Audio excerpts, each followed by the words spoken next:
What's going on, everyone? Welcome back to the channel. My name's Jacob and this is Life Outdoors.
Right behind me, we got my 2021 Jeep Gladiator EcoDiesel. I've been doing 10,000 mile review increments and we just passed 60,000 miles on the old girl. So let's talk about the good, the bad, and some modifications that we made and how they've been working on the truck.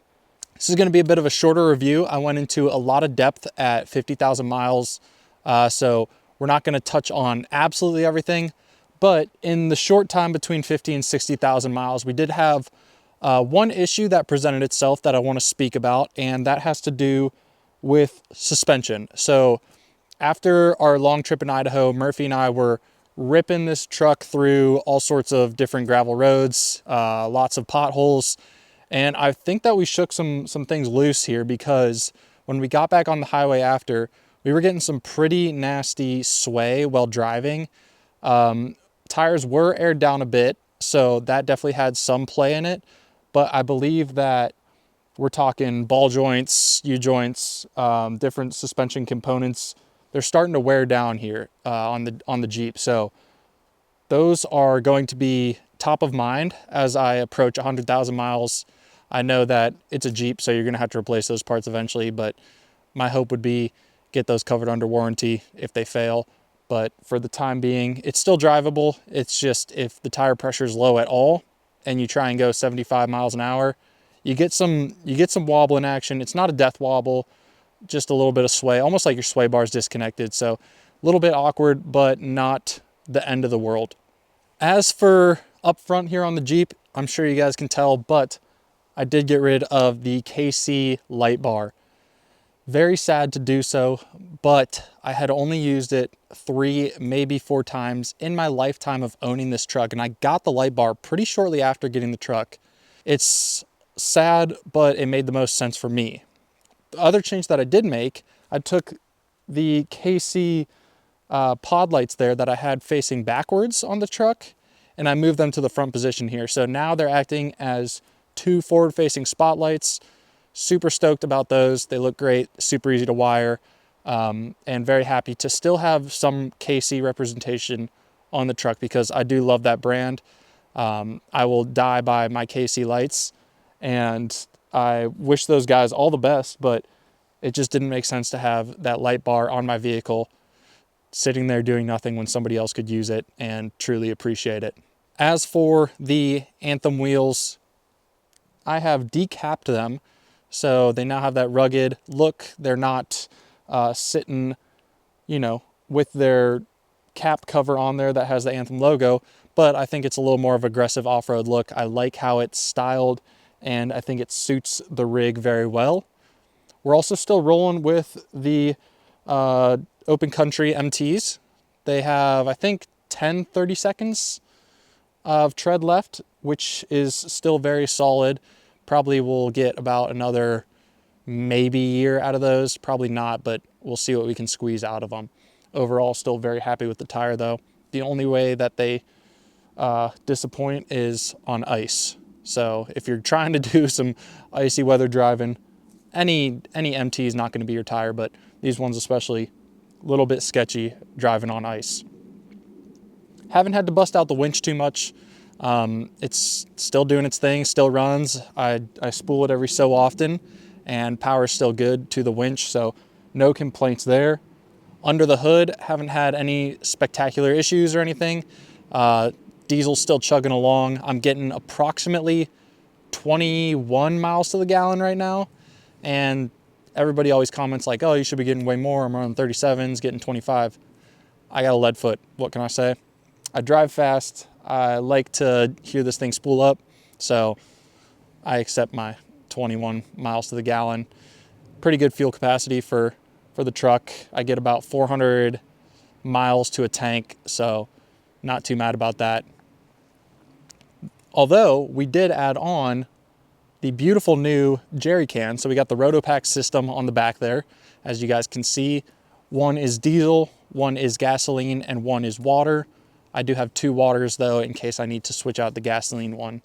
I wanted to get one of each just because I have diesel for the truck, obviously, and then I have motorcycle now, I have generator, so gasoline is essential on a trip when I'm bringing either of those out, and then water, because easy access to water is always important. As for the rooftop tent here, I now have it sitting on these little 3-inch steel blocks just to get the rooftop tent up and pushed forward on the truck. So there's no more overhang off the back of the truck. That was a super important step to me before Murphy and I's Idaho send, and it really helped our trip a lot. I was able to now use the tailgate to step up into the tent, get it all set up, get it all torn down. And if you're cooking on the tailgate, working in the back of the truck, you're not banging your head on the rooftop tent. So really happy with that. I need to paint them. Made the mistake of just slapping them on there raw steel, and they are rusting now. But that'll be a summer project. We'll pull the tent off and go ahead and work on getting those painted up. As for the tent itself, I did have an issue with the tent that I wanted to talk about. We have our first instance of mold and mildew in the tent. I didn't open it back up after Murphy and I's long trip, trapped a bunch of moisture in there, and sure enough, we've got a little bit of mildew and mold growing on the screens on the inside of the tent. So that's something that I will need to address on the next warm day. I'll just have to take the vinegar treatment to it, clean it up. But other than that, it's still looking really solid. That's user error on my part. I should have dried it out. We still have a complete seal around the entire tent. Gaskets working, shocks working. Honestly, no complaints with the tent other than what I did in my own fault. As for the bed rack there, still holding up strong. No complaints on that. It's doing its job. It's holding the Rotopacks on this side. It's holding some recovery boards on the other side. I did have to drill some additional holes for that one. I don't know why it doesn't have the right holes to match up your typical off-road equipment, such as Rotopacks or traction boards, but that's super simple. Just punch a couple holes, spray paint it so that they're covered up and not rusting, and go about your day. No complaints though, still very happy with the bed rack from Hook Road. As for the bumper, let me take you guys to the back of the truck and we can talk through that, because I did finally make an important change there. So like I was saying, guys, made an important change to the bumper. I finally wired up the reverse lights. I ended up going through, wiring them up through and into the tail light itself, so that when I hit reverse, I get this light and I get these lights. If you guys want an explanation on how I did that, I will go ahead and do a quick YouTube short for that. It is very simple. There's just 2 screws that hold this light in. You undo it, you find the 2 wires that lead to your reverse bulb, and you just plug these wires into those wires through whatever connection you prefer. And that's that. I did that for that side. I did the same for the other side. They work flawlessly. I'm super stoked about that because I have some extra light. But in terms of other standard items on the truck, There's nothing else that comes to mind that I need to bring up in this 60,000 mile review that's changed from the 50,000 mile review. Overall, still performing very well. DEF fluids at a more reasonable mileage break now, and fuel mileage is solid for what I'm expecting. The Jeep's getting me where I need to go, and I'm still enjoying driving her around all the time. I did want to talk a little more about accessories though, and do a deeper dive into a few things that I've added and that I'm planning on adding. First off, of course, I just talked about it, but here's a look from the back. These are those 3-inch blocks that I put it on so that the tent is now flush with the back of the truck. Also, from Off-Road Exit, I did a little unboxing. I'll pull up that footage now, and then we'll talk about these guys here. Today, we have an unboxing from my friends over at Off-Road Exit. They enjoyed the channel, and they wanted to send out a care package for Murphy and I's upcoming Idaho Send trip. Let's hop into this unboxing from Off-Road Exit and see what goodies they sent my way. Alrighty, so to start here, they sent a bunch of mounting options for the bed rack of the Jeep Gladiator. So what all these are, they're various rubber mounts that will allow me to attach different types of objects to the exterior of the bed rack, keeping things more organized and keeping space inside the truck. All right, so next up, they actually sent out some gorgeous pod lights. Virix Pros. Super stoked about these. They look to be a flood spot combo, but I can't say I'm 100% certain of that. Looks like potentially centers a spot beam. Outsides are floods, and it's a gorgeous looking spotlight there. So pretty excited about this light addition to the Gladiator. So this is a pretty unique item that I've been wanting to add to the repertoire for some time. So these are soft shackles, and they essentially just replace your typical old school metal shackle. They work the same way, except for they're much easier to use, and they're safer because you're not sending metal bits flying around if it were to be overloaded. So these are rated just as the metal shackles were, and actually these ones are 40,000 pound capacity, so much more than I should ever need, and these will go well with the next item that is inside the care package, which is this here kinetic tow rope with a nifty little carrying case. And finally, last but not least,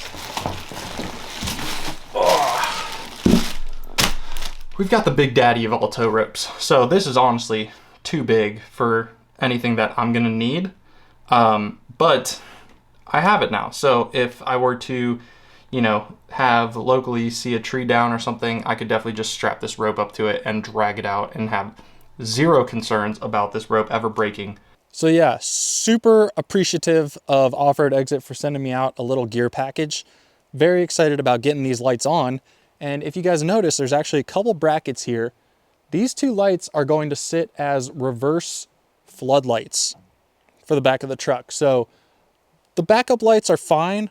I like having a lot of bright light when I'm camping for reverse. So I've got the brackets assembled. I have the wiring harness purchased. I just need to go in, get the wiring all cleaned up, and get these guys plugged in. But super excited to get these plugged in from Off-Road Exit, and really appreciative of them sending me out some lights and some additional off-road items.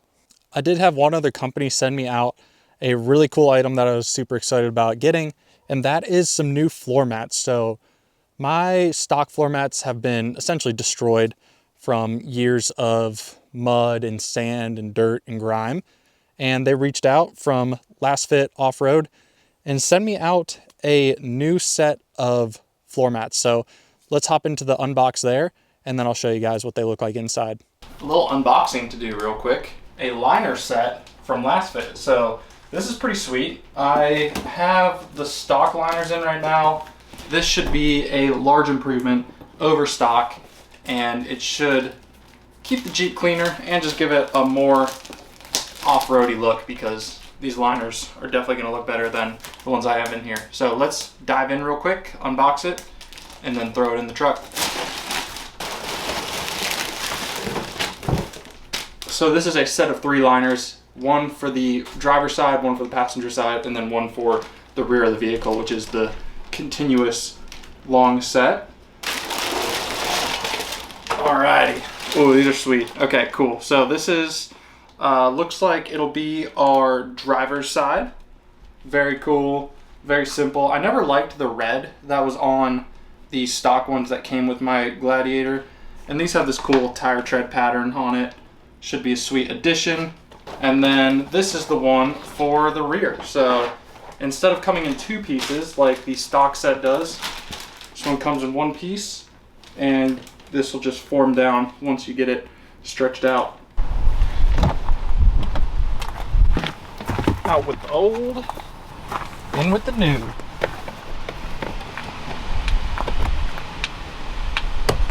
So as you guys saw, super cool product and very simple to just switch out and install those floor mats into the Gladiator. Always nice to have a fresh set of floor mats. They just look clean. They're ready for some dirt, and excited to put these bad boys to use. So appreciate Lasfit for getting those out to me and sending them my way to install them in the truck. Well, that's all I got for you guys for a 60,000 mile review for my 2021 Jeep Gladiator EcoDiesel. Appreciate all of the support on these review videos. Let me know if there's any specifics that you'd want me to touch on. I feel like the 50 to 60 wasn't much of a change in the review process, just a few additions, a few changes to the truck itself. But if you need to know specifics about any part of the Jeep, hit me up in the comments and I'd be happy to chat that over with you. Also, I've got new merch line out if you want to check it out. These are embroidered. They're not just pasted on. So give them a look at the shop. Any purchase helps support future adventures and videos that come out to you guys. So thank you guys so much for your support. As always, please continue watching the videos and I will catch you guys on the next one. Peace.